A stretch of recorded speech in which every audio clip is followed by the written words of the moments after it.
skip to contend. James Harden gave Houston quite the jump start, with 22 of the team's 50 points in the third quarter, as the Rockets cruised past the Minnesota Timberwolves 119-100 in Minneapolis on Monday night to take a 3-1 lead in their first-round playoff series.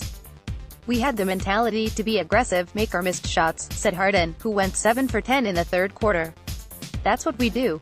We shoot the basketball, and eventually they'll start falling." Chris Paul scored 15 of his 25 points in the near-record third for the Rockets, who turned a 50-49 halftime edge into a 31-point advantage after the torrid 12-minute span. The only team in the history of the NBA playoffs with more points in one quarter are the Lakers, who scored 51 points in the fourth quarter March 31, 1962, in a loss to the Detroit Pistons. "It was a good time to do it. We've been talking about it for 2 years, putting the 50-piece up," Rockets coach Mike D'Antoni said.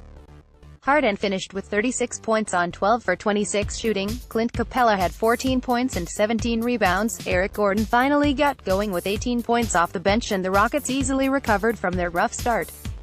Karl-Anthony Towns had 22 points and 15 rebounds for the Timberwolves, who were dominated on both ends of the court during the decisive third quarter and missed 14 of 21 shots over several possessions.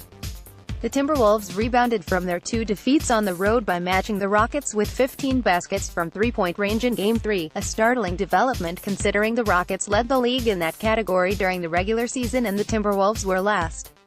They wisely took another tack for Game 4, attacking the basket in the first half with relentless abandon and plenty of success, while Towns watched most of the first quarter from the bench after picking up his second foul less than 3 minutes into the game.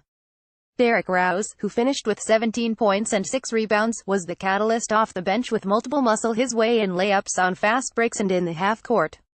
Starting point guard Jeff Teague, meanwhile, had only 2 points on 1 for 7 shooting while fighting through an injury to his right pinky finger. Trevor Ariza made the first 3 three-pointers tried by the Rockets, who then missed on 13 of their next 14 tries from behind the arc. Harden didn't make a basket until 5 minutes 57 seconds remained in the second quarter, when his 10-foot floater fell in to cut Minnesota's lead that was once 36-29 to 39-37.